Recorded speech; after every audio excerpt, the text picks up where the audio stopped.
नमस्कार, डेस्टिनी 144 में आपका स्वागत है। आज हम जो पढ़ने जा रहे हैं रक्त एवं रक्त परिसंचरण। ये साइंस का एक और टॉपिक है जो रीड लेवल फर्स्ट में आपके सिलेबस में है। इसको आज हम स्टार्ट करेंगे। पिछला जो टॉपिक हमने पढ़ा था तंत्रिका तंत्र, वो मैंने आपको कंप्लीट करवा दिया है। आप चैनल पे डेस्टिनी 144 पे जाके उसको आप देख सकते हैं, उसको आप पढ़ सकते हैं। आज स्टार्ट करेंगे हम रक्त एवं रक्त परिसंचरण। ब्लड और ब्लड का जो है सर्कुलेशन के बारे में पढ़ेंगे। क्या ब्लड, इंसान के अंदर ब्लड कैसा है, किस तरह का है और उसका सर्कुलेशन किस तरह से होता है, संचरण किस तरह से होता है, परिसंचरण यानी किस तरह से वो सर्कुलेशन करता है, इसके बारे में पूरा डिटेल स्टडी करेंगे। स्टार्ट करते हैं हम रक्त। पहले हम रक्त से स्टार्ट करते हैं। रक्त क्या है? रक्त एक तरल संयोजी उत्तक है। रक्त क्या है? पहली लाइन लिखेंगे, रक्त एक तरल संयोजी उत्तक है। अब ये उत्तक शब्द क्या होता है? ठीक है, उत्तक क्या होता है आपको पता होगा कि सेल यानी कोशिका, कोशिकाओं से मिलकर क्या बनते हैं? उत्तक बनते हैं। उत्तक से मिलकर क्या बनते हैं? कोई अंग बनता है और अंग से मिलकर कोई जो भी किसी भी सजीव का शरीर बनता है, तो वही ये उत्तक है। तो मतलब कोई कोशिकाओं का संग्रह से उत्तक बनता है। तो एक तरल यानी कि बहता हुआ तरल तो आप जानते ही हैं, संयोजी यानी कनेक्टिव, जुड़ा हुआ तरल संयोजी उत्तक है। जो ब्लड क्या है? एक तरल संयोजी उत्तक है। इस लाइन को आप समझ गए होंगे। तो ब्लड आपको पता चल गया एक तरल संयोजी उत्तक है। रक्त जो क्या होता है, दूसरी लाइन लिखिए, रक्त क्षारीय होता है। रक्त क्या होता है? जो हमारे शरीर में जो रक्त होता है वो क्या होता है? क्षारीय होता है। क्षारीय क्यों होता है?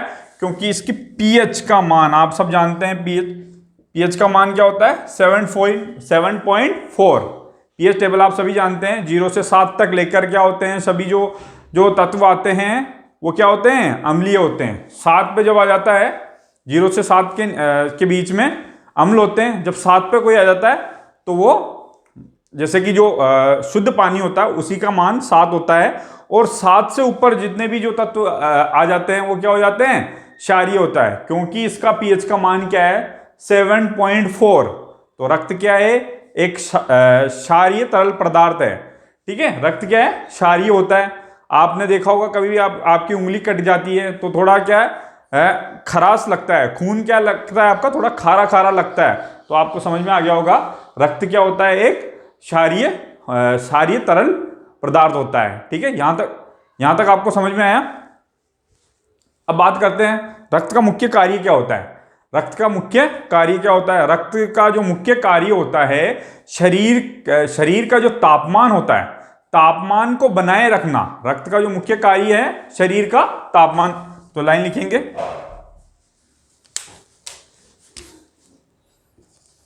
रक्त का जो मुख्य कार्य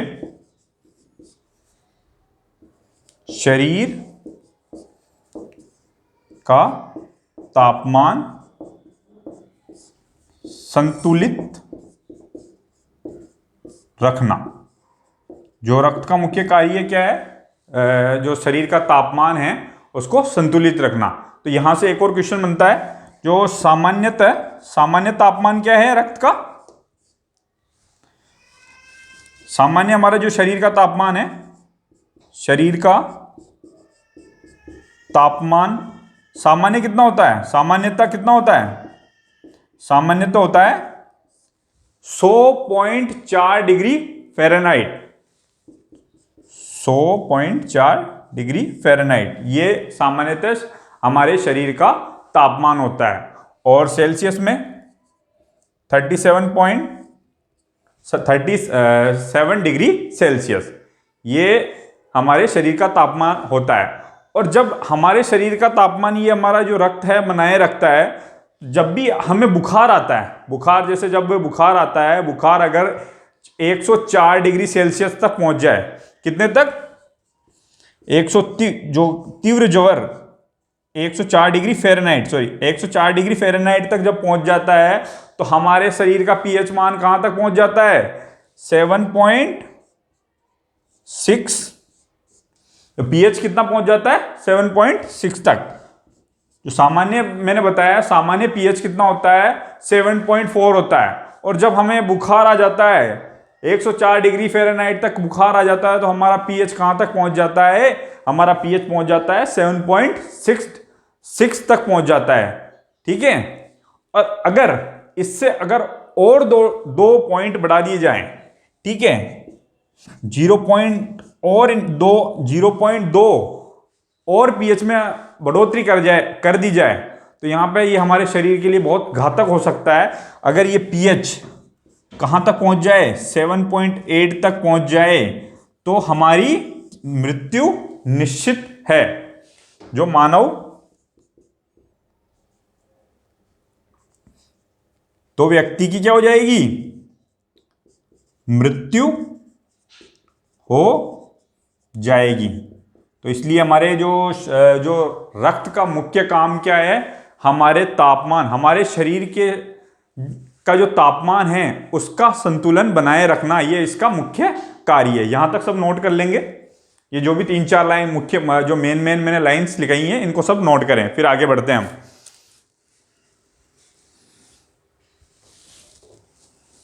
नोट कर लो।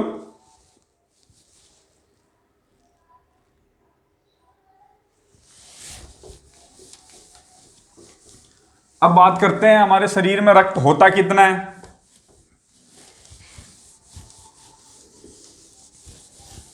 हमारे शरीर में 5 से 6 लीटर रक्त होता है।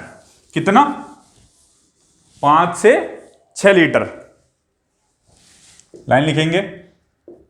हमारे शरीर में सामान्यतः ये किसी के कम ज्यादा हो सकता है। सामान्यतः 5 से 6 लीटर रक्त होता है। ये लाइन ध्यान रखेंगे। अब इस लाइन को एग्जामिनर क्या कर सकता है? एक और तरीके से पूछ सकता है कि मानव शरीर के आयतन का कितना प्रतिशत रक्त होता है। तो ये देखिए, तो मानव शरीर के आयतन का कितना प्रतिशत रक्त होता है? वो होता है 7 से 11% तक। कितना प्रतिशत रक्त होता है? 7 से 11% तक। दो चीजें याद रखेंगे। मानव शरीर के अंदर जो रक्त होता है 5 से 6 लीटर होता है। अगर उसके प्रतिशत के अंदर पूछा जाए तो 7 से 11% तक हो सकता है। अब कहेंगे कि किसी के तो, मेरे फ्रेंड के तो काफी कम खून है, तो ये किसी के कम भी हो सकता है, किसी के ज्यादा भी हो सकता है। लेकिन सामान्यतः जब हम बात करेंगे 5 से 6 लीटर तो मनुष्य के अंदर, सामान्यतः मनुष्य के अंदर रक्त होता है। अब जब परसेंटेज के अंदर बात करेंगे, पूरी बॉडी के आयतन के हिसाब से जब बात करेंगे, तो वो होगा आपका 7 से 11%। यानी कि हमारे पूरे वजन का, पूरे आयतन का जो है रक्त, अगर रक्त का परसेंटेज निकाले तो वो है 7 से 11% तक। ये आपको बात पता चल गई होगी। ठीक है। अब बात करते हैं, अब जब हम रक्त का अध्ययन करते हैं, ठीक है, एक क्वेश्चन और बनता है यहां से। ये एक और फैक्ट है। रक्त के अध्ययन को क्या कहते हैं? रक्त के अध्ययन को कहेंगे हेमेटोलॉजी। ठीक है। जब कभी भी रक्त के बारे में स्टडी की जाती है, रक्त का अध्ययन किया जाता है, ठीक है, तो उसको क्या कहेंगे? हेमेटोलॉजी। लॉजी यानी आपको सबको पता है, लॉजी यानी स्टडी, हेमेटो यानी रक्त के बारे में अध्ययन हेमेटोलॉजी कहलाता है। ठीक है। यहां तक ये बातें आप ध्यान में रखेंगे। ठीक है। अब बात करते हैं कि भाई ये रक्त का निर्माण कहां पे होता है। ठीक है। रक्त मनुष्य में जो वयस्क मनुष्य होता है, उसके अंदर जो रक्त का निर्माण है आपकी बोन मेरो में होता है। कहां पे होता है? अस्थि मज्जा बोन मेरो के अंदर होता है। तो ये लाइन भी नोट डाउन करेंगे। जो रक्त का निर्माण है बोन मेरो, ये इधर होती है बोन मेरो, पीछे की साइड रक्त का निर्माण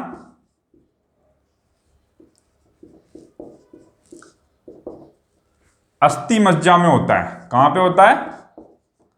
अस्थि मज्जा में होता है। इंग्लिश में क्या लिखेंगे? क्या नाम है? Bone marrow. जो रक्त का निर्माण है वो कहां पे होता है? अस्थि मज्जा के अंदर होता है। ठीक है, वयस्क मनुष्य की बात करें या बालक हो या वयस्क हो, वृद्ध हो, सभी का जो रक्त का निर्माण है वो अस्थि मज्जा के अंदर होगा, बोन मैरो के अंदर होगा। ठीक है, अब लेकिन जब बच्चा पेट में होता है, मां के गर्भ में होता है, जब जो भ्रूण के अंदर जो रक्त का निर्माण होता है वो होता है पलीहा और यकृत के अंदर। ठीक है, जब भी बात करेंगे, जब भी अगर एग्जामिनर आपसे पूछ ले कि भ्रूण के अंदर रक्त का निर्माण कहां पर होता है, तो उसके लिए आप जवाब देंगे पलीहा और यकृत में। यकृत आपको पता है अंग होता है और पलीहा भी एक अंग होता है, तो कहां पे होता है? पलीहा और यकृत में। भ्रूण में रक्त का निर्माण यकृत एवं पलीहा में होता है। यहां तक आप जानकारी नोट कर लीजिए। ठीक है, ये कुछ बिंदु मैंने लिखा है। हमारे शरीर में सामान्यतः 5 से 6 लीटर रक्त होता है। जब आयतन के बारे में बात करते हैं, मानव शरीर के पूरे आयतन का 7 से 11% जो है रक्त होता है। जब हम ब्लड की स्टडी करेंगे तो उसको हेमेटोलॉजी कहेंगे। और रक्त का निर्माण कहां पे होता है? अस्थि मज्जा के अंदर होता है, बोन मैरो के अंदर होता है। अब जब भ्रूण के अंदर रक्त का निर्माण करना ना होता है, तो भ्रूण के अंदर रक्त का निर्माण कहां होता है? पलिया और यकृत के अंदर होता है। नोट डाउन कर लो।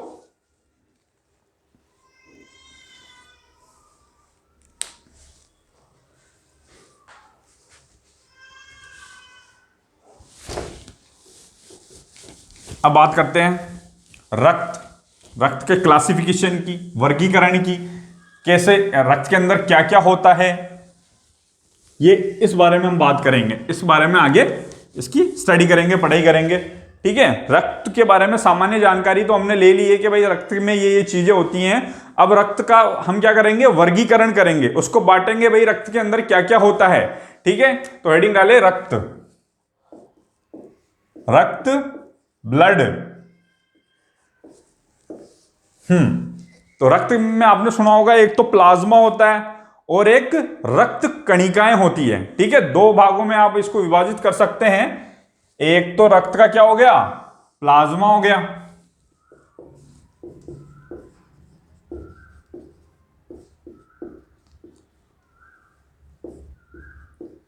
ठीक है, और एक हो गई आपकी रक्त कणिकाएं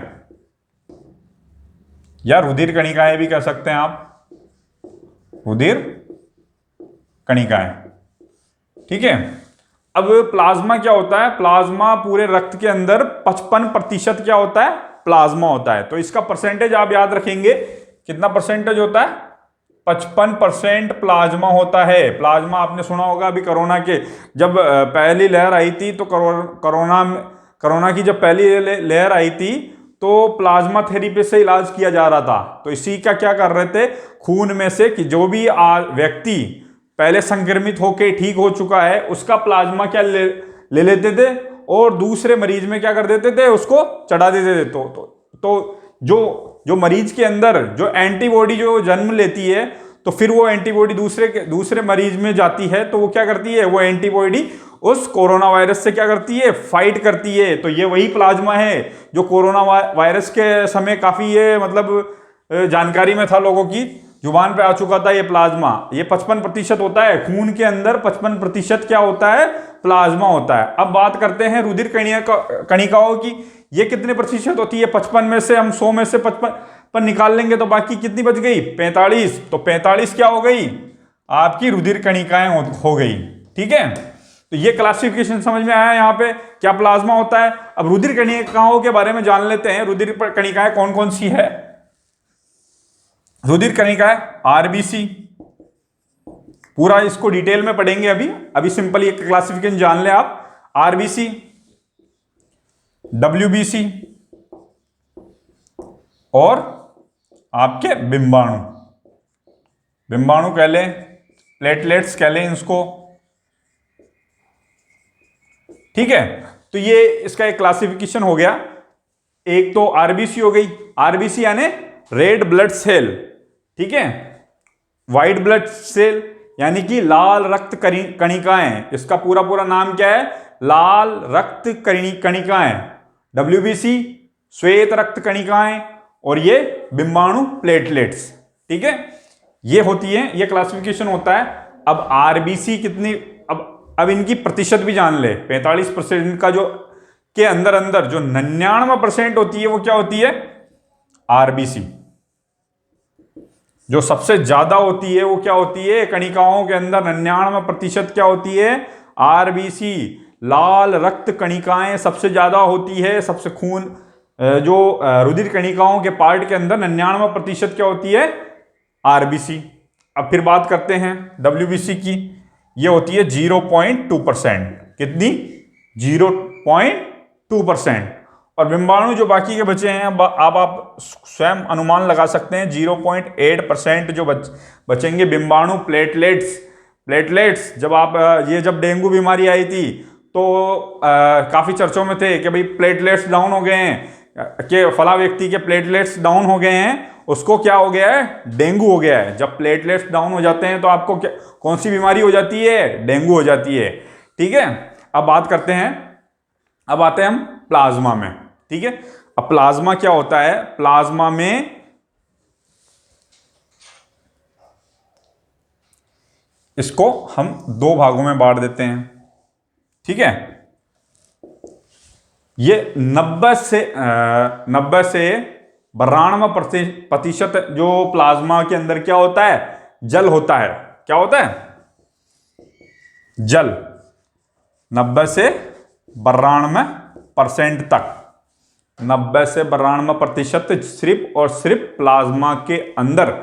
ये जो 55% के अंदर हम जब जाएंगे तो 90 से 92% तक क्या होगा, जल होगा। और उसके अलावा जो 8% है जो अकार्बनिक पदार्थ होंगे, अकार्बनिक पदार्थ, कोई भी अकार्बनिक पदार्थ है, अकार्बनिक पदार्थ जिसमें कार्बन नहीं हो, ऐसे पदार्थ जिसके अंदर कार्बन नहीं हो, जैसे CO2 है उसमें तो कार्बन है, ऐसे नहीं जिसमें कार्बन नहीं होंगे, वह अकार्बनिक पदार्थ इसके अंतर्गत आते हैं, ठीक है। तो ये क्लासिफिकेशन समझ में आया कि रक्त के अंदर हम क्या क्या पढ़ने जा रहे हैं, ठीक है। प्लाज्मा पढ़ेंगे, प्लाज्मा और रुधिर कणिकाएं पढ़ेंगे, ठीक है। क्लासिफिकेशन हमने किया, वर्गीकरण हमने किया। 55% जो है प्लाज्मा होता है, 45% जो है रुधिर कणिकाएं होती है। आगे चलते हैं, फिर हमने और क्लासिफिकेशन किया और वर्गीकरण किया।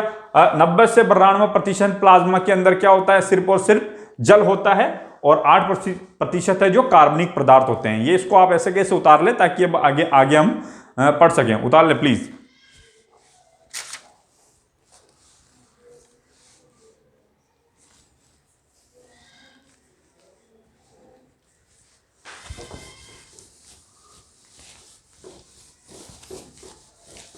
अब हम पढ़ते हैं भाई कि प्लाज्मा में क्या क्या होता है, और प्लाज्मा के पूरा जो अवयव है, कंपोनेंट्स हैं, इसके बारे में स्टडी करेंगे।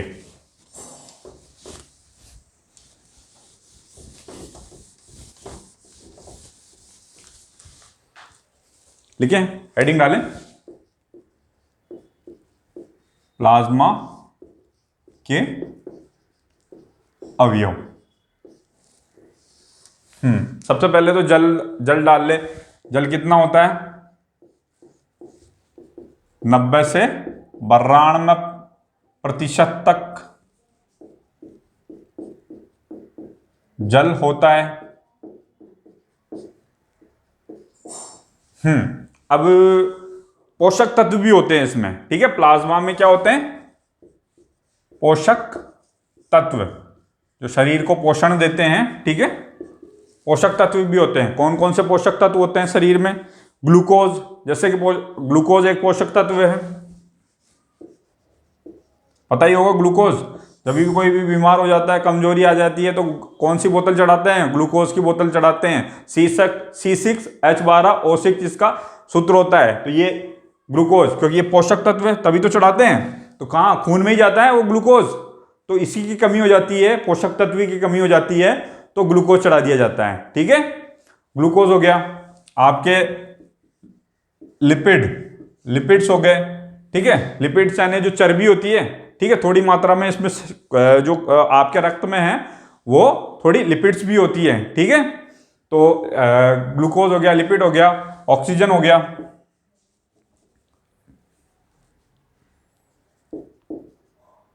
सॉरी अमीनो एसिड हो गया। ठीक है, ये सब क्या है? पोषक तत्व है। शरीर में जो पोषक तत्व, जो रक्त में पोषक तत्व होते हैं, ग्लूकोज, लिपिड और अमीनो एसिड।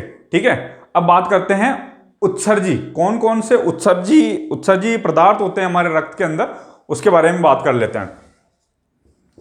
उत्सर्जी जानते ही हैं आप? उत्सर्जी जैसे कि जो बाहर शरीर से जो बाहर निकाल देते हैं हम, हैं, जो मेटाबॉलिक रिएक्शन होती है, मतलब शरीर में पाचन क्रिया के बाद में जो भी पदार्थ हम निकालते हैं, ठीक है, वो भी होते हैं रक्त के अंदर। जैसे कि यूरिया होता है रक्त के अंदर। ठीक है, यूरिक एसिड होता है, यूरिक अम्ल होता है, और आपका अमोनिया भी होता है। ठीक है, ये भी मिलते हैं आपके शरीर के अंदर, जो आपके रक्त के अंदर ये चीजें भी मिलती हैं। यूरिया मिल जाता है, यूरिक अम्ल होता है, और अमोनिया भी मिलता है। ठीक है, तो ध्यान रखिएगा ये चीजें, कि ध्यान में रहे कौन कौन सी चीजें होती हैं आपके जो प्लाज्मा पोर्शन के अंदर क्या क्या चीजें होती हैं, नोट डाउन करें।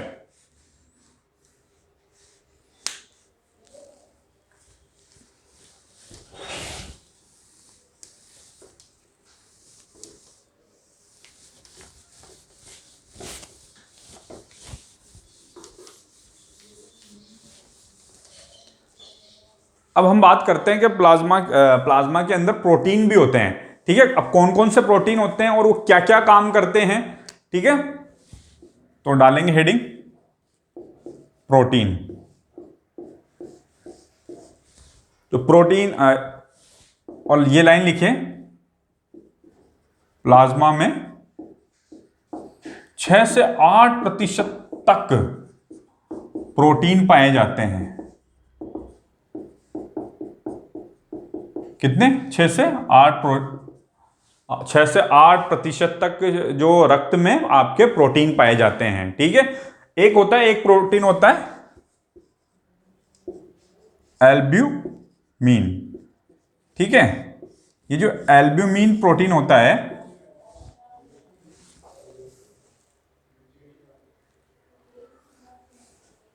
ये संतुलन, परासरणी जो संतुलन बनाने के लिए काम में लिया जाता है, ये एल्ब्यूमिन परासरणी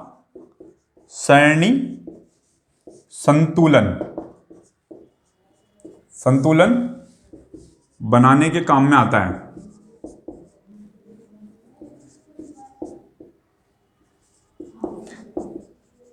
अब ये परासरणी संतुलन होता क्या है? परासरणी क्या होता है? जैसे हमारे रक्त के अंदर काफी अणु होते हैं। ठीक है, अणु होते हैं, तो ये क्या है कि कई जगह एक साथ अणु हो जाते हैं और कुछ जगह कम हो जाते हैं। तो संतुलन बनाने में, उन अणुओं को संतुलन बनाने में ये एल्ब्यूमिन प्रोटीन काम में आता है। ठीक है, और एल्ब्यूमिन जो प्रोटीन है, आपने देखा होगा अंडे का जो खोल होता है वो भी एल्ब्यूमिन प्रोटीन का ही बना होता है। ठीक है, अब बात करते हैं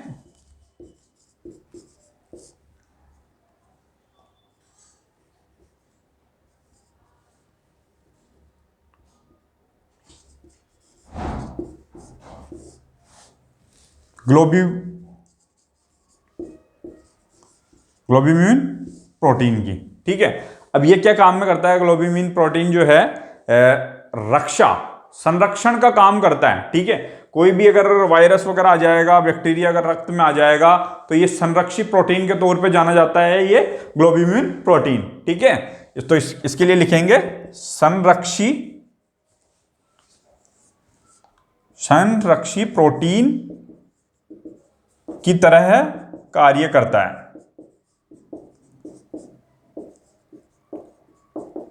और एक और महत्वपूर्ण प्रोटीन है इसमें, वह है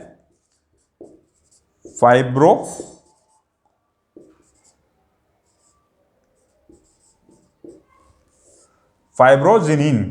ठीक है, ये फाइब्रोजिनिन आपने सुना होगा कि रक्त का थक्का बनाने के लिए जो प्रोटीन काम में आता है, ये रक्त के अंदर होता है फाइब्रोजिनिन, जो रक्त का थक्का बनाने के लिए काम में आता है, ये वो प्रोटीन है फाइब्रोजिनिन। ठीक है, इसका क्या कार्य होता है, जब भी हमारे चोट लग जाती है, खून बाहर निकलने लग जाता है, तो ये क्या करता है, तुरंत रक्त का थक्का बनाने के लिए प्रयास करता है। ये है प्रोटीन, यह प्रोटीन रक्त का थक्का बनाने का कार्य करता है,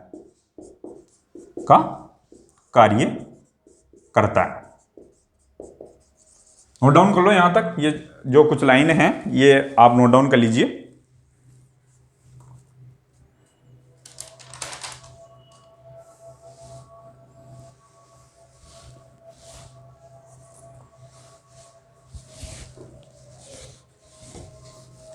अब बात करते हैं कौन कौन सी जो है प्लाज्मा के अंदर कौन कौन सी गैसें घुलित रहती है। भाई कौन कौन सी जो गैसें हैं वह घुलित रहती है, तो लिखेंगे घुलित गैसें। तो कार्बन, तो पहले लिखेंगे carbon dioxide CO2, carbon dioxide घुली एक होगी आपकी ऑक्सीजन O2 और एक होगी आपकी नाइट्रोजन। कार्बन डाइऑक्साइड, ऑक्सीजन और नाइट्रोजन। ठीक है, ये जो गैसें हैं आपके प्लाज्मा में घुली हुई मिल जाएगी, क्योंकि जब आप सांस लेते हैं तो कार्बन डाइऑक्साइड भी जाती है अंदर, ऑक्सीजन भी आती है, नाइट्रोजन भी जाती है। तो ये कुछ जो पार्ट है उसका जो ऑक्सीजन के साथ में कार्बन डाइऑक्साइड और नाइट्रोजन का भी चला जाता है, तो ये हमारे रक्त के अंदर घुली हुई रहती हैं। ठीक है, अब आगे चलते हैं, अब रक्त कणिकाओं को समझ लेते हैं। रक्त कणिकाएं जो हमने पढ़ी थी,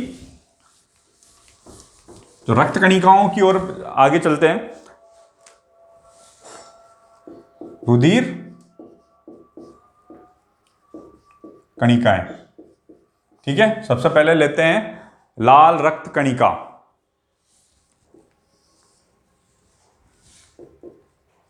लाल रक्त कणिका, इसको क्या कहते हैं, RBC भी कहते हैं, red blood cell, RBC, red blood cell. छोटे छोटे सेल से, रेड ब्लड सेल से बनती है ये पूरी रक्त कणिका। फिर खून के अंदर होती है छोटे छोटे रक्त कणिकाएं। ठीक है, उनको उसके बारे में पूरा स्टडी करेंगे। ठीक है, अब ये जो स्टडी है हम आगे कंटिन्यू करेंगे, अगले लेक्चर में मैं ये ले लूँगा। और आप हमारे चैनल को लाइक, शेयर और सब्सक्राइब करते रहें और इसी तरह से हमें प्यार देते रहें। धन्यवाद।